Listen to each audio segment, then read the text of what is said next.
Yo, what's up? My name's Petrowski3. Welcome back to another Magic the Gathering video. I upload weekly Magic the Gathering videos covering all types of formats, all types of topics, really whatever I'm passionate about that week and looking into in terms of Magic the Gathering.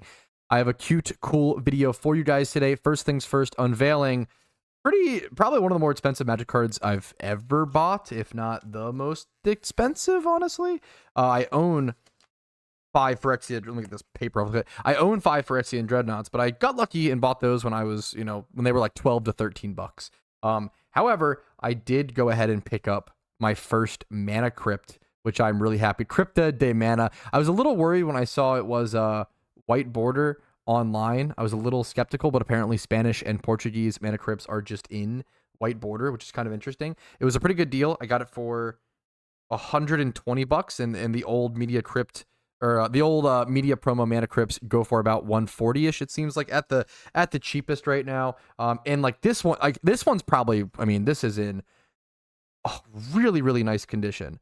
Like, this is I almost need to check if it's fake, because I'm a little worried about the sellers seemed really reputable. This is just in, oh my goodness, like, this is in near mint condition. That's why I'm skeptical. I almost want to, I don't want to bend test it, but I might need to get a little, if you have a recommendation in the comments for like the little jeweler scope. This is ridiculous.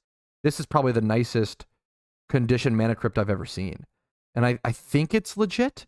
Like, it looks, obviously the darker back is old Magic cards. Like, this, everything looks fine. I just can't, the condition's ridiculous. So 120 bucks for this, I'm very, very happy with. Now people are, why did you buy this? It's banned in Commander. Why do you care anymore?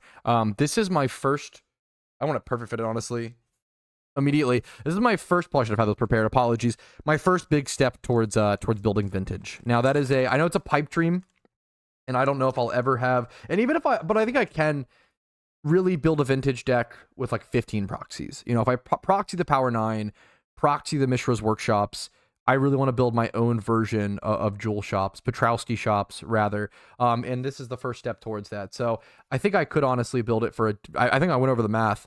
I could build Vintage for a decent price, as long as I proxy up, 15 proxies, the Mishra's, the Workshops, the Power 9, and maybe one day, I could work towards those. But if you're working towards something like that, I mean, it's almost has to be part of your Roth array. Like, it's part of your, not really, but like, it's part of your investment portfolio at that point, if you're actually building Vintage. But there is the Mana Crypt. And secondly, a much cheaper purchase. I got this fat pack box of Lorwyn, and I'm just, number one, look at this art. Look at the archers, the little face down here. I was really shocked.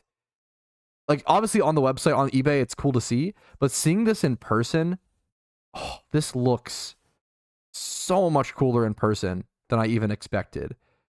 These little guys fighting the giant. I mean, I did not play Magic during Lorwyn. I first started playing Magic, before Lorwyn. I first started playing in like, I mean, I don't, wasn't Lorwyn printed like 2004? I guess maybe it was after. But I first started playing Magic with Portal cards, actually, like back in like 2004 and 2006, even though Portal came out like 1999, because it's just what my uncle gave me. I'll keep this. I don't want to put that to the side, but I don't have that much experience with Lorwyn. I never drafted Lorwyn. I never opened Lorwyn packs. I don't even know if most of this collection is Lorwyn. I basically bought this lot for, I think it's on here, 24-ish bucks. 24-ish bucks shipped. And most people would probably pay like 20. It's a little pricey for a box, but I would bet you there are people who are willing to pay 24 bucks literally just for the Lorwyn box. I don't know what's going to be in here. This seems like a how to play, like the old, I used to have one of these with my Portal thing. I don't know what's going to be. I don't know how valuable this is. If I'm going to profit at all. Another like sort of welcome to Magic, Friday Night Magic. This is a 2014 core set, so that'll be interesting. What collage of cards is in here? But yeah, I don't know if it's gonna be profitable. I'm just gonna go through, and I try to collect Magic on a budget as I buy this Mana Crypt. Hilariously, lol. But just see what cards are worth valuable. I feel like this sliver, usually most slivers can carry some value. We see already a foil, a Johnny's Chosen. I don't know if it's worth anything, but I feel like that's a playable card if I'm not mistaken. We'll pull out slivers. I'm going to pull out whatever's playable, whatever might be worth value. My bar for whatever this is probably some I don't know if this is a pre-built deck, actually. This seems like this is just legit like a deck someone built. I'm also gonna be. I'm looking over my microphone and over my camera, so I might not have as good of an eye as I usually do. But I'm gonna try to just go through stuff. I'll take out any tokens, anything that seems moderately playable. I'll do more of a look. Like I'll take out that, sure. I'll any of these. Honestly, I use like Jace Friends Prodigy a fair bit. Any cards that may look noticeably playable, stuff like this. Basic lands I probably should separate, but we'll do that after. Just random tokens. We'll take out Sulfur Falls. Like already, sure, it's like $1. You know, Hinterland Harbor, like naturalized, playable, like ish. Like obviously, what I pull out, I don't just pull out value. I know a lot of people who just resell pull out like just value. I pull out all rares, all playables, and then also things that might have value.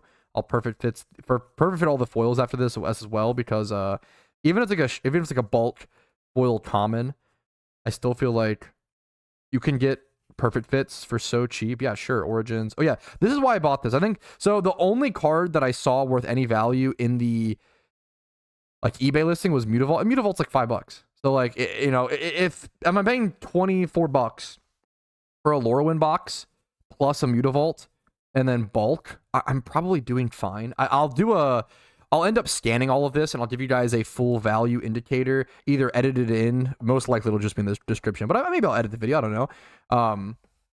Unlikely, but we'll see. A bunch of basics, a bunch of lands. This is nothing. They probably put all the lands together, hopefully, as well, so I can just go through them. Sure. Go over here. Bulk commons. They kept these little separators. Brave the Elements. I feel like this card, I don't know if it has value, but I think it's playable.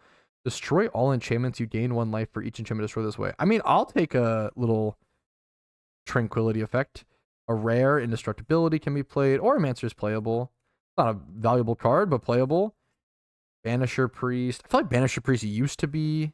I don't know if it's playable nowadays, but we'll pull it out. Sarah Angels, not really playable, but maybe somebody collects Sarah Angels. I just pull out whatever cards. Oh, I see I don't know if it has value, but I know it's very playable. Diregraph Captain. So we will take that all day. I have no idea if that's playable at all, but it definitely, or sorry, if it has value at all. Definitely playable. Definitely playable. So, and I don't own one, so I'll take it. We'll separate at the end again, like valuable versus playable. Ooh, someone had a little game action, a little score sheet. This is say Pirate Cove, Ninja X Temple. Crazy. That versus just Petrowski versus Retrobet. Dumbledore Army. This guy was running like simulations.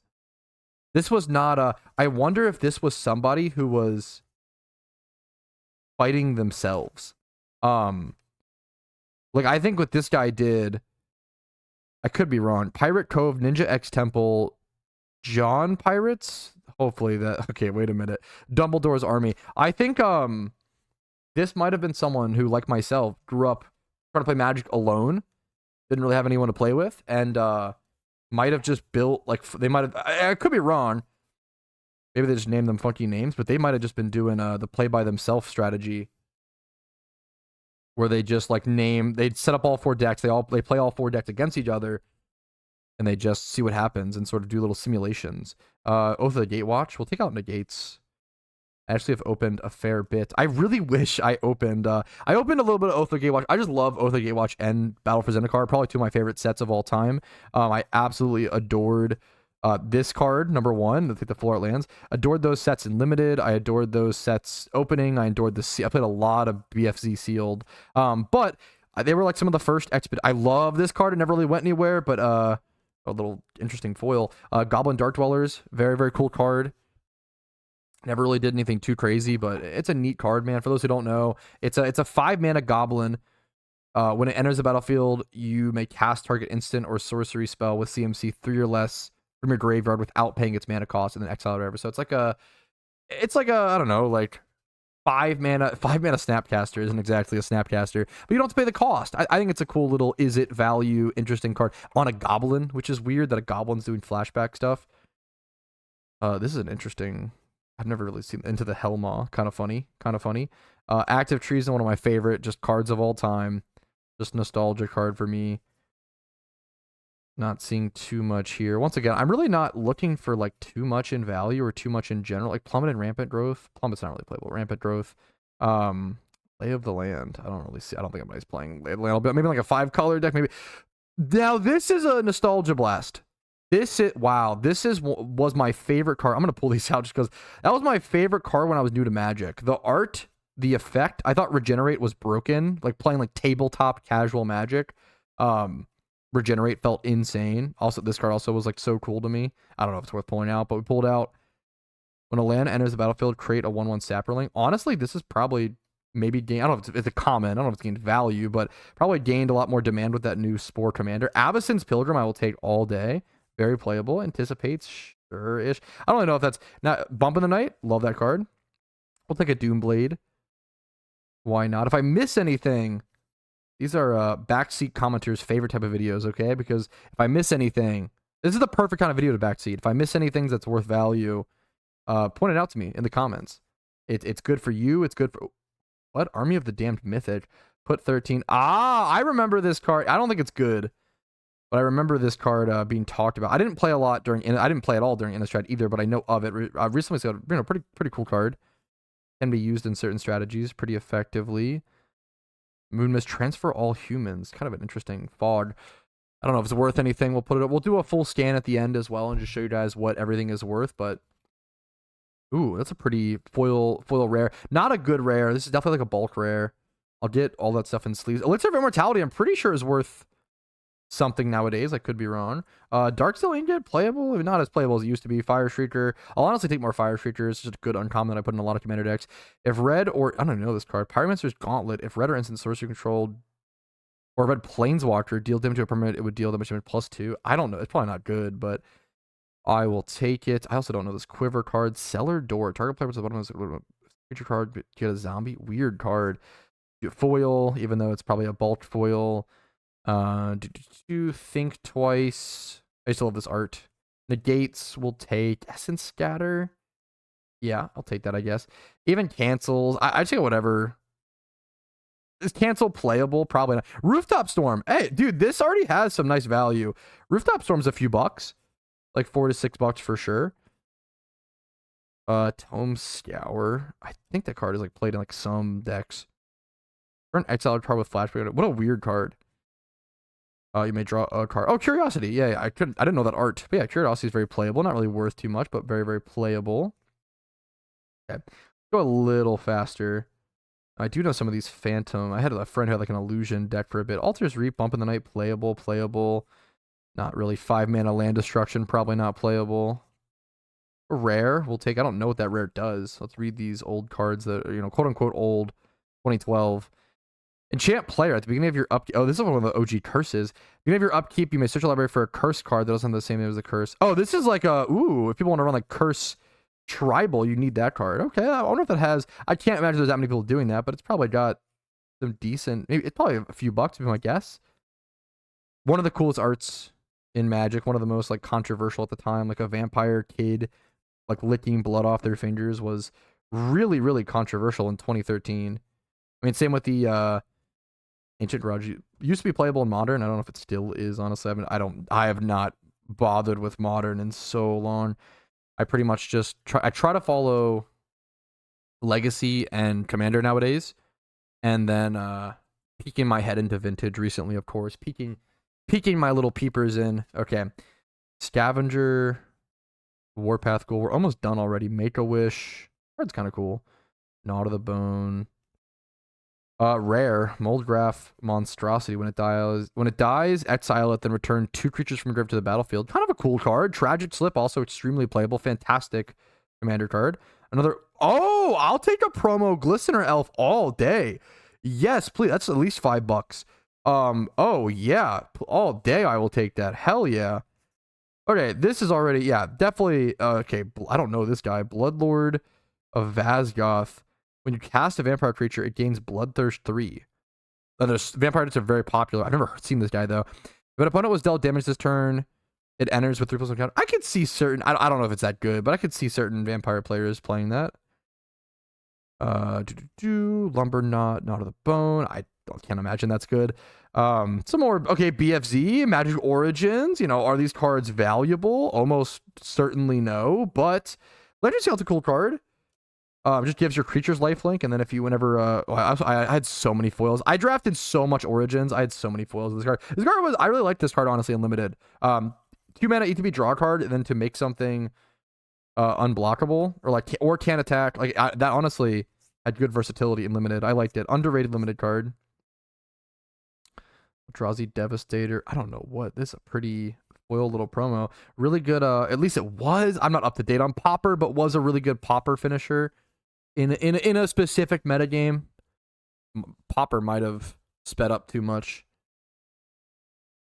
I don't know what's going on with Pauper. Any Pauper players in the comments? We got swamps, more lands. Okay, nothing. Basic lands. Well, that was kind of pretty. Theros. The block, I feel like I really started. I technically always say I started playing Magic around Theros, even though I technically did play before then. This is going to be all... Ooh, we do have some older lands. I'll take the Urza Forest all day. Beautiful, beautiful land. I probably should have looked more. I'll look more in-depthly after the video. Honestly, Stars, a little weird mark on it, but a little Stars Forest I will take as well. I'll take any of the flip card indicators. Honestly, could never have too many of those. I feel like I never have enough, and that's probably gonna be it. I think that's it. Pretty happy with this. Let's try to compile everything. But there were some decent value cards in here. Things like the promo Glistener Elf, looking back, was one. I remember Rooftop Storms, a few bucks. I definitely could definitely should be able to sell a few cards in here that I don't need on TCG Player and make my money back. You know, I'm no full-time reseller. There's plenty of people who do that.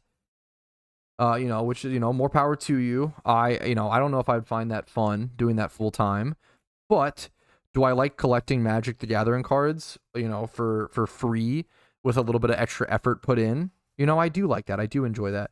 Got the forests. We got this. I have no idea the value on this or what. I can't imagine it's that. I mean, Force Control. Alchemist Vial. Lantern Scout. Cool card. I pulled off a Jotty offshoot on accident, but honestly, that was a great card in Standard at the time. Weirdly, Bloodlord, I have no idea if he has value. Glistener Elf's like $5. I don't know if the Mole Draft has value, but it's a cool card. Him with the Curse of the Mist. I don't know a lot of values, a lot of these sets. Rooftop Storm's a few bucks, like probably $5. These are about $1, I think. The Harbor, the Sulfur Falls. Don't know if this promo has any value. What does it do? When it enters, add 3 mana. This might have some weird value with some weird combo deck. I could see that for sure, honestly. I don't know if the foil of Johnny's chosen has value. I feel like it would. Mutavault's $5. Yavimaya is like 50 cents. I feel like the Pain Lands, but I like the colorless availability of the Pain Lands. Diagraph Captain, very good card. Don't know if it has. I would hopefully at least $1 to $3. It's an uncommon. That's kind of crazy. I didn't know that. Lord Swamp, Storm Chaser Mage used to be a good card. And like Standard for sure, and then I don't know if it had a stint in Pioneer or not. I don't think it was ever good enough for Modern. But I remember that was a big hype card. Elixir, I feel like has value. This is probably not worth anything as foil rare. Army of the Damned, I don't think it's worth. Maybe like Nostalgia. People wanted that card to work if I recall correctly. I would say we at least got $20 in value worth of cards, at least, plus the box, plus a story, plus going through old cards. I just enjoy it. I find it fun. I'm very happy with this purchase. I'm not happy with every every collection or lot purchase I made. I made a purchase recently, and I made the dumb mistake of trusting the seller. The seller had a little like price thing on his listing, and it said, "Oh yeah, you know, the bidding starts at $40." It doesn't really show any valuable cards except for like maybe one card that was like $4. It was like I think he showed a Tooth and Nail, which is like $4. And, you know, the listing was like for $40 starting bid. And he said he had a screenshot on the sale saying it was worth $180. And I was obviously skeptical of that. I was like, okay, this guy I'm assuming this guy just mispriced things or doesn't know how to price Magic cards or used some insane app that just gave him the numbers he wanted. There's no way this lot is worth $180. However, if he's super wrong and it's worth at least like 40% or like 50% of what he thinks it's worth, then I still profit. However, I bought the lot for $44, and it was, after calculating everything out penny by penny, it was worth about $44, but for cards over $1, it was only worth like $12. So that guy like straight up, I think was, I don't know if intentionally scamming or not, but that's not about today. Screw that, whatever, bad eBay interactions aside, this was a good eBay interaction, a good sale. Very, very happy with it. A lot of playable cards, a lot of, honestly, tokens. The Glistener Elf, I'll take all day. We got the Lorwyn box. Not amazing, not the craziest hit, but decent enough value where I'm very happy with it. And I hope you guys are happy with the video. Hopefully you enjoyed. Like the video if you did. Dislike if you didn't. Subscribe to the channel if you want to see more Magic the Gathering videos weekly. And I'll see you guys later. Have a great day. Build vintage. Heck W. Peace Reno.